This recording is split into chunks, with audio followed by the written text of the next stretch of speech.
What's up, St. Louis? Jamal Mayers here. Want a chance to watch the Blues like an insider with me? When you become an annual STL Sports Central insider, you're automatically entered to win. We're picking two winners, each bringing a guest to join me in the Blues Alumni Suite for the game versus the Edmonton Oilers on Friday, March 13th. That's right, Connor McDavid. We'll have free drinks, heavy appetizers, and an unforgettable night of Blues hockey. Sign up now at STL Sports Central, and I'll see you at the game. Earlier this week, the newest members of baseball's Hall of Fame were announced as Andruw Jones and Carlos Beltran were voted in, and they will join Jeff Kent in the 2026 class. So, since I have a Hall of Fame voter here with me on Card Central 365, I figured we would discuss a case that I think Randy and Bernie have both touched on earlier this week. And I wanted to save it until today to talk about the Hall of Fame case for Jim Edmonds with Ryan Fagan, who, Ryan, you just completed your 10th year of voting for the Hall of Fame?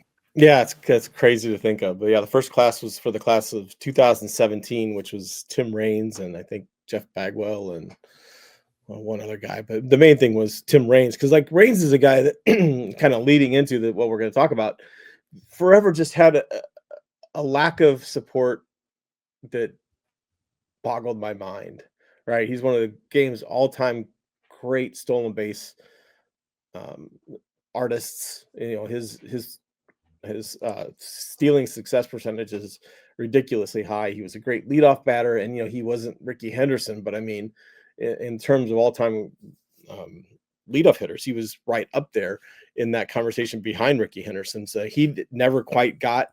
It took a long time to get the support he needed to get to that 75%. And kind of looking at that ballot and the way that you had to strategically vote, because I think that first year there were like 13 or 14 guys who have eventually wound up getting in. And that's not talking about Barry Bonds, Roger Clemens, Kurt Schilling, and all these other guys that had off the field issues. And so there are players that fall off the ballot that shouldn't fall off the ballot, because you have to get at least 5% of the vote to stay on. I'm looking at it now, by the way. So that year it was Bagwell, Raines, and Pudge. Javon Rodriguez went in that year.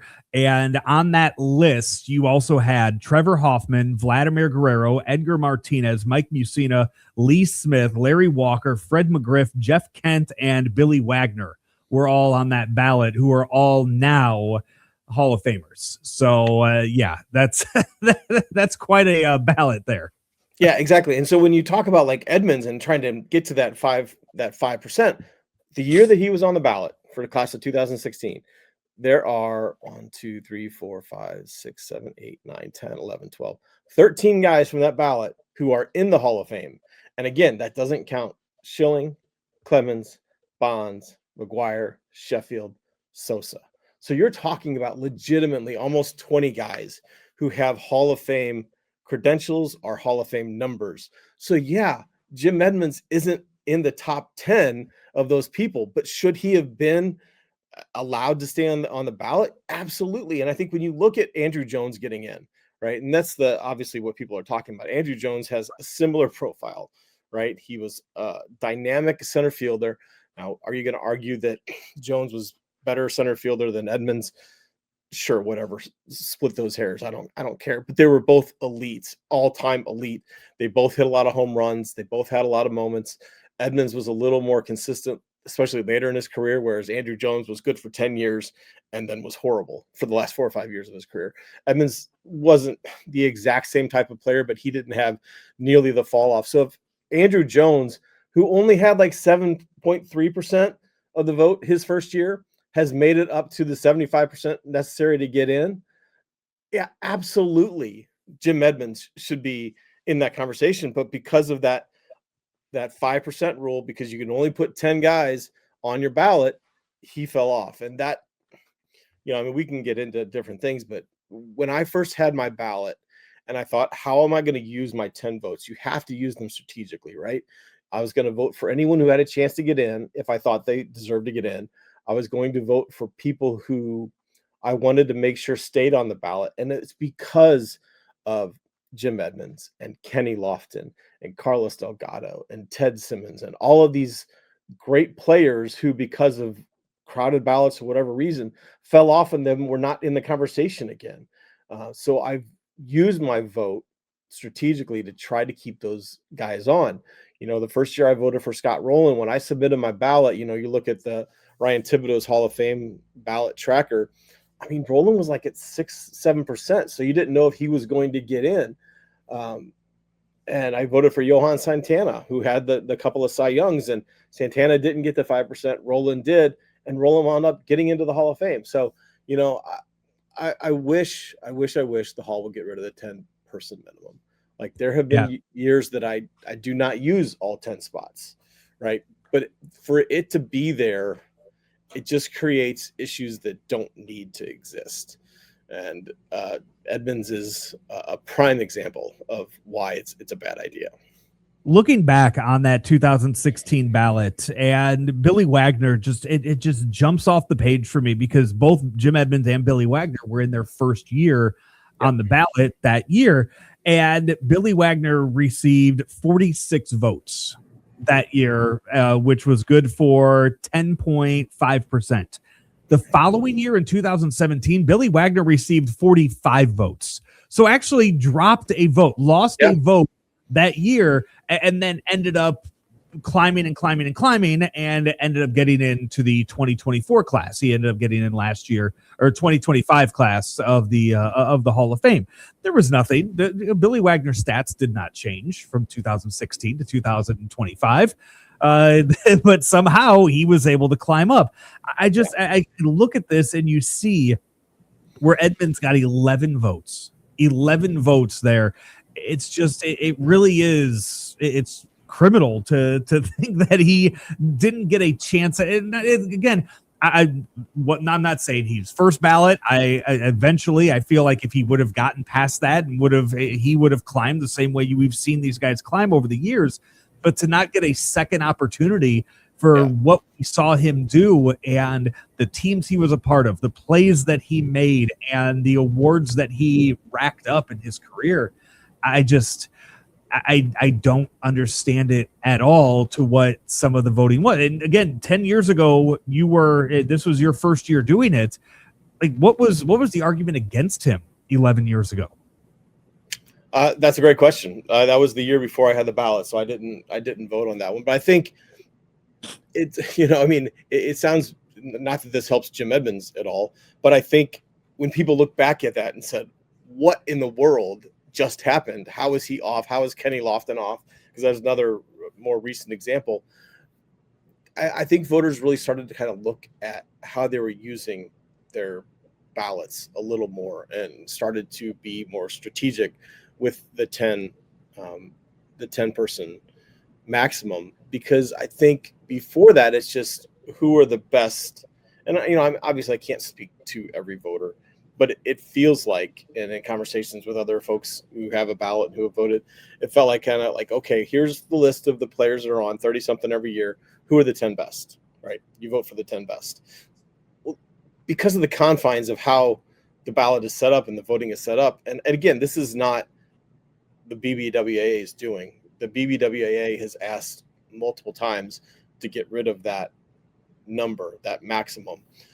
It's something that the Hall of Fame wants to keep on there, and partially is because the Hall of Fame wants to maybe spread out a little bit who gets voted into the Hall of Fame, so they can make sure every year for the induction ceremony there is a name or two that gets in every year. They don't want everyone getting in at one time, and then all of a sudden maybe there's nobody that gets in a certain year.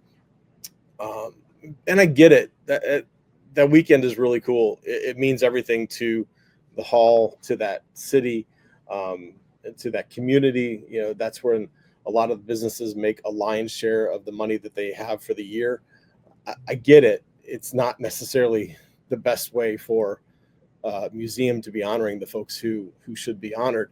So I mean, it's not that, like you talk about Wagner, it's not that Wagner's stats got better, but the ballot cleared up a little bit, especially when you have guys like, the aforementioned Bonds, Clemens, Schilling, and these guys dropping off the ballot. So then voters who voted for those guys all of a sudden had a couple more spots left open, and they said, okay, well, what am I going to use these for? So, and that's where I think part of the reason that a guy like Wagner got more support, and pretty dramatically later in his time on the ballot. Yeah, Wagner, by the way, 47 votes in his third year. So, like the first 3 years, like it did not change at all for him. Like that's just to see that happen year after year. Andruw Jones, by the way, his first year on the ballot was 2018. That was his first year, and he received 7.3% of the votes that year. So was very close to falling off in his first year before climbing all the way up the way that he did. More on Jim Edmonds and his case for the Hall of Fame and what that might look like over the next few years. We'll get into that here in just a bit. You want a backyard paradise next summer? Talk to Merrimack Pools and Outdoors now. No surprises, great design, straight pricing, and you could be swimming by Memorial Day. Hit SplashSTL.com. Merrimack Pools and Outdoors, turning big Griswold dreams into real St. Louis backyards for 25 years. It's conference championship weekend in the NFL. DraftKings Sportsbook, an official sports betting partner of the NFL, makes every moment feel bigger. So when you're watching those games, you know that DraftKings live betting options are there for you. You can bet on every play, or if you have a good feeling about a certain drive, maybe a Puka Nacua touchdown on a certain drive, you can live bet it in that moment and make every moment matter this NFL postseason with DraftKings. And DraftKings also has your back with early exit protection. If a player in your eligible NFL prop goes down at any point in the first half, you can still get paid in cash. New customers, if you've been waiting this long, now is your shot. Bet $5, and if that bet wins, you get $300 in bonus bets instantly. Download the DraftKings Sportsbook app now. Use code STL Sports. That's code STL Sports to turn $5 into $300 in bonus bets if your bet wins. In partnership with DraftKings, the crown is yours. Gambling problem? Call 1-800-GAMBLER. 21 plus. Physically present in Missouri. Eligibility restrictions apply. Bet must win to receive bonus bets, which expire in 7 days. Additional terms at dkng.co/audio. Limited time offer. So here's what it looks like now for Jim Edmonds to possibly get in. Ryan, is you no longer have any hands in this, being a Hall of Fame voter. Yeah. It is now on to the Veterans Committee, or I should say the Contemporary Baseball Era Committee. Is what's coming up next, and that'll be December of 2028. That is the next time that Jim Edmonds can be looked at over this. So it'll be 12 years following him being one and done on that ballot. I know this is a discussion that we'll probably have 2 years from now as well. But as we sit here in this moment, do you think enough has happened over the last decade where people realize I'll use the word travesty of him being left off and voted out on that first ballot? Do you think enough has been done to right that wrong?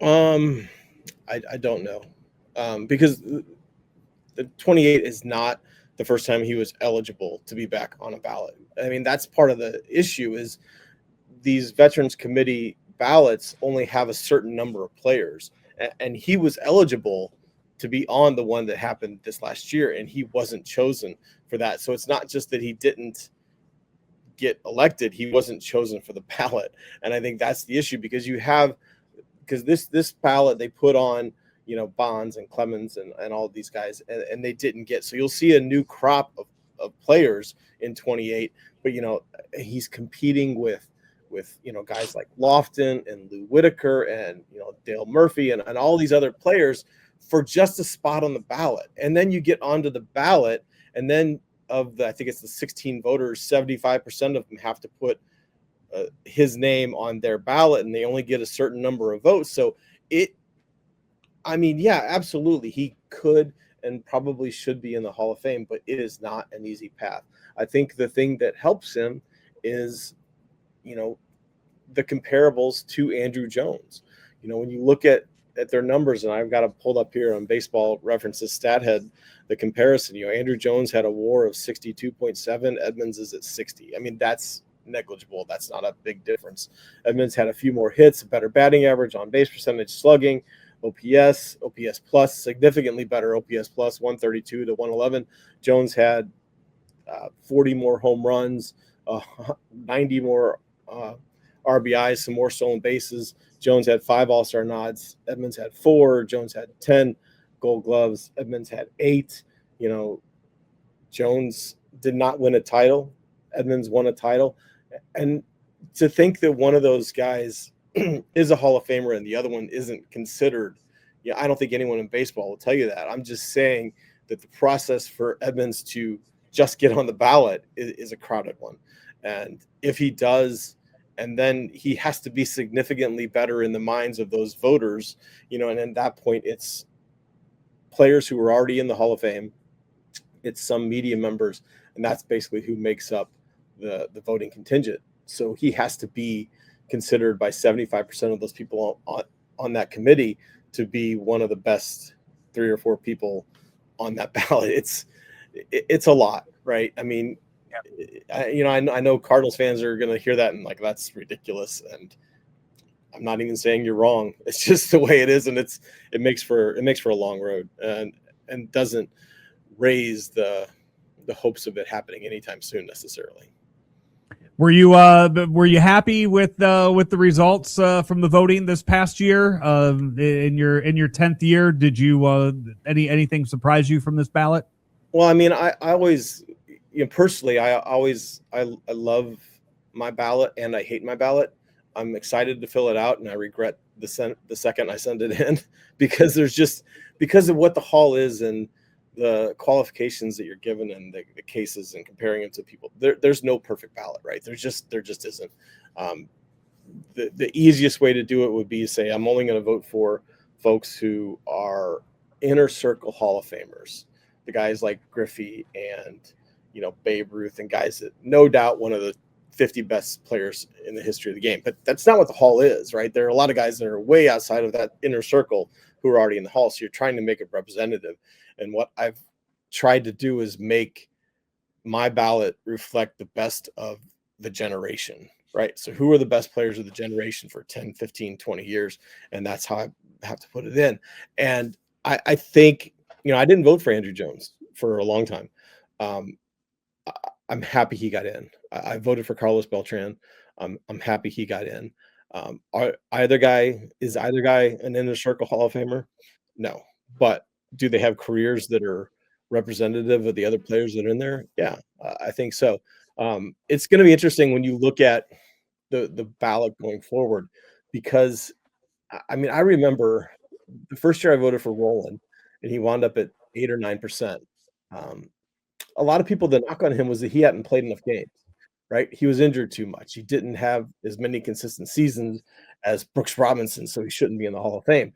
He played 1,900 plus games. So now you're looking at like Dustin Pedroia and David Wright, who didn't even hit 1,600 games. You're going to have Buster Posey come on the ballot next year with even fewer games, but 3 World Series titles and an MVP. So you're really having to kind of reevaluate what a Hall of Fame career looks like. And again, if the goal is to put the best of generations in, then you have to kind of shift how you look at it. And so I think it's complicated, and every voter has to come to their own realizations about it. And I know that drives people crazy because you think either he is a Hall of Famer or he isn't. And it's hard to get 75% of people to agree on anything. And I think the BBWA ballot is no different. You wrote an article explaining a lot of your votes. People can find that on your social media pages and see your reasons for that, along with your entire ballot. But I'm curious because you voted for Manny Ramirez and you did not vote for Alex Rodriguez. Yep. What is your reason for one over the other? Because in your article, you were very adamant. I mean, you were very hard on why you did not vote for A-Rod. So what is your thinking there for the one over the other? Well, first of all, I would say that is the nicest the question has ever been phrased on social media. It usually involves a lot more choice words and the block button.